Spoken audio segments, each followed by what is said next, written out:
So when we are talking about buying land in Malawi, the prices differs. It depends where you are buying your land, because buying land in the city and buying land in rural area, it cannot be the same. In the city, you can buy maybe a 15 by 30 or piece of land for like maybe 1.5 or million Malawi kwacha. But when you are buying outside of the city in rural area, that land you can buy it much cheaper. So today I'm going to talk about the process of buying land in Malawi. I'm only focusing on rural area because I just bought my farming land in rural Malawi, and I also want to let you know how much I bought my 10 acres of land for. So if you are interested, sit down and grab yourself a cup of coffee or water, whatever you like to drink, and yeah, let's talk about it. How much did I spend? So let's say you want to buy land in rural Malawi. What is the process like? So the way I look at it, or the way I know, I'm going to share only my experience. Maybe some people, they have a different experience. If so, let me know in the comment section. How was your experience like? Or what do you know about buying land in Malawi? But for me, the experience was like, okay, I find land, we meet up with the owner.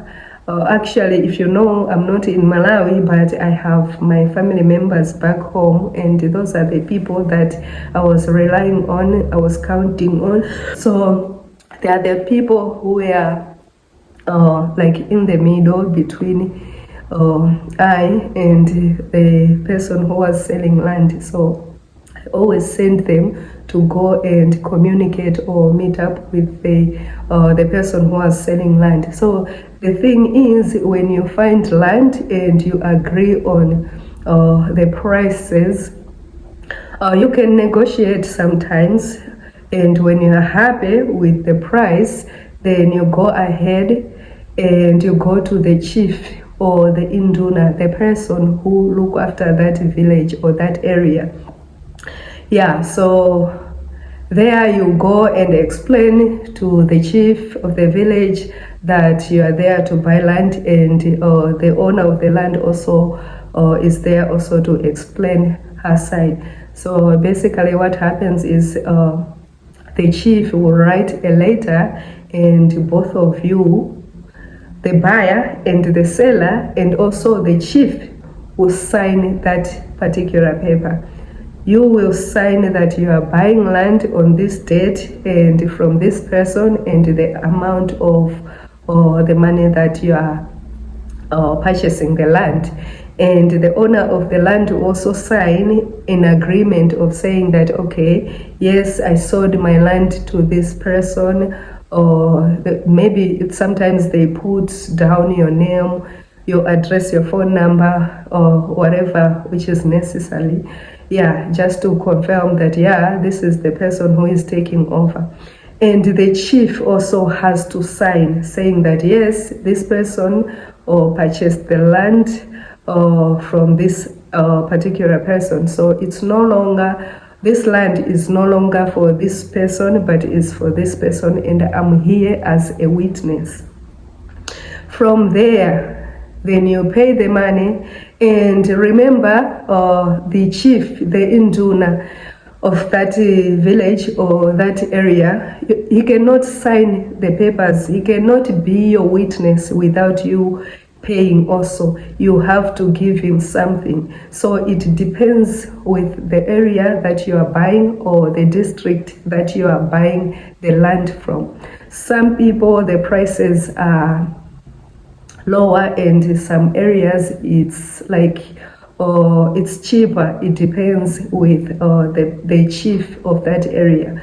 Yes, I just want to point out that one, that it's not like you just go to the chief and they sign the papers for free. No, you also pay an extra money. It's not inclusive on the money that you are going to pay for land, or the money that you are going to pay to the chief is just, it's separate. So you pay an amount, and the person who is also selling you land pays also. So both of you, you give the chief a certain amount for him to sign your papers. So after signing the papers, then the two of you, you, the person who is buying land, and the seller, that's when you have to pay the seller his money. I just want to remind you that buying land in Malawi, you buy cash. It's not like you buy in installment. Okay, it depends. It depends on your agreement. But the land that I was buying, I bought it cash. I felt like it's much easier to buy it cash and not owing anyone. I had cash with me, so it didn't make sense to owe someone while I can manage to pay it cash. So to me, I decided that, you know what, I'm going to pay cash. And I know most cases, a lot of people just prefer to buy things cash in Malawi. When you are buying a car, you save up, then you go to the car dealership, you pay it cash. And most people, when they are like building houses, or they save up money or buy building materials, and when they are ready, they start building. Everything in Malawi, most of the people, they prefer doing it cash, buying things cash, purchasing things in cash. And I think I grew up with that mindset that if you want to buy things, you'd rather just buy cash instead of owing someone. Yeah, so from there, when you pay the person her money, then you also invite people from the Ministry of Land. People from land. Those people, they will come with also some papers. Those papers also, you need to pay for them. Yeah, these people, they'll come also like witnesses. What they do, they put beacons around securing that land, that property, just to make sure that someone cannot come in. They cannot say that, no, this is my land.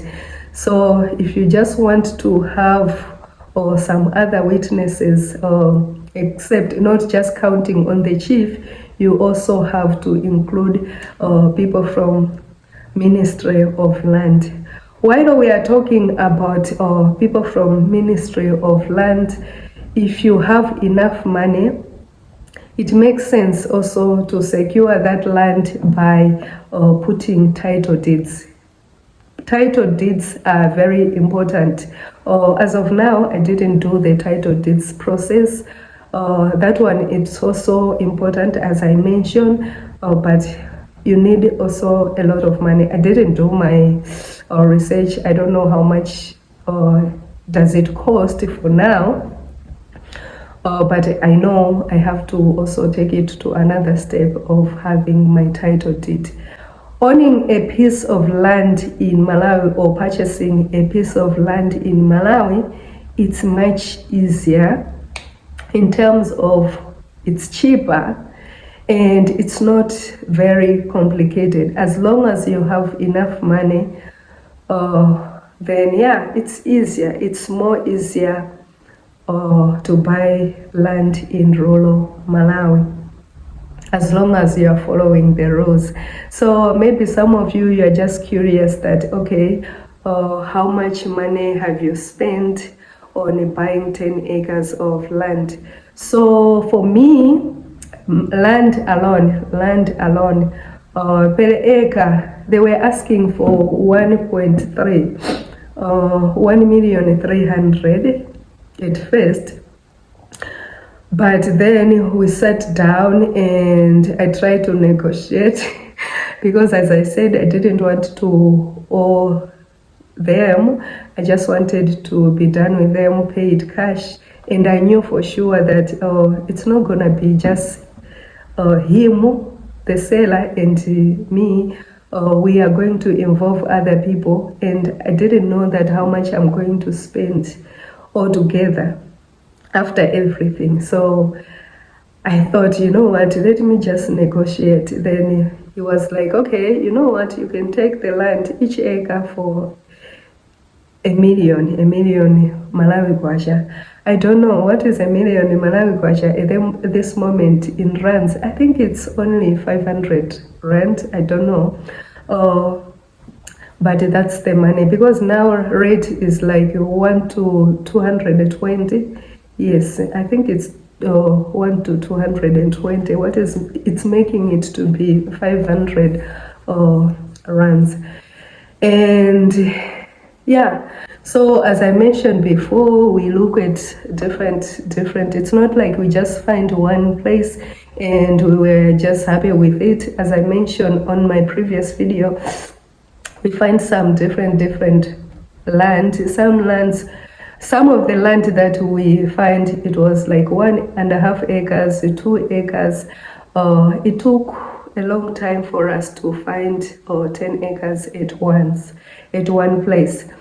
So I will show you some of the places that we find land, and I'll also show you the land that we managed to purchase. It's not like it just happened like all at once. We started looking for land like from like maybe 4 months ago, 6 months ago. And this land that I'm talking about, the land that we managed to purchase, we bought it last month, and we were just like busy processing other paperworks and things like that. So now that I finally finished everything that we were busy doing, that's when I decided to make this video, because I know that I have all the paperwork and now I'm the owner of this land. That's why I was like, okay, now I'm ready to sit down and share this story.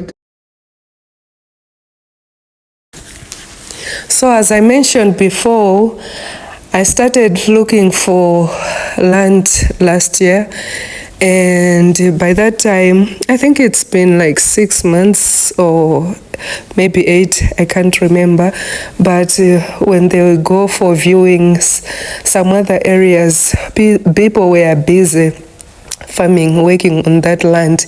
So as you can see, this land here, it looks fertile, but the thing is, the reason why I didn't bother buying, or I didn't consider buying it, it's because it's next to a game reserve, and they have monkeys in that game reserve. So I thought if I end up buying, that means I'll be sharing my plants with the monkeys, because they've got a lot of monkeys at that game reserve. So yeah, that's why I didn't end up buying this piece of land. So after moving on from that property, we find another piece of land, and this one was 5 acres of land. When my family members went to meet up with the owner, the seller, they agreed on 1.3 million per acre. That's the money that he was asking for. He was like, you know what, I've got 5 acres here, and you guys, if you have 1.3 million an acre, you can buy this land. So we were happy with the piece of land, because we knew that, okay, at least we are going to secure 5 acres of land at one spot, which is cool. So we were like, okay, go get the money and come back the next day. I had to ask my people to go take the money from the bank, and the next day they must go meet up with the seller, they must go to the chief, and we must sign all the papers. But the next day when they went back to meet up with the seller, he changed the price to 1.5 million an acre. And my family members were like, you know what, we cannot rely on this guy, he keeps on changing his mind. So that's when we ended up also not buying land from him. But I really liked the place, and maybe it was God who wanted to give me more than 5 acres of land. So yeah, we moved on from that land also. As you can see, this land is bare. The owner that I purchased this land from, as I said, he sold us 10 acres of land. He had a lot of, I still have a lot of land that he is busy working on, but this area he could barely work on this land. Yeah, he couldn't manage because, as I said, he has got, I think, 50 acres or so. So this land was just sitting. That's why he just considered also to sell it. And yeah, so this is the land that I managed to purchase, and I'm looking forward to start something new. And yeah, it's a big land, 10 acres. I don't know if we're gonna manage it, but yeah, God gave me this land.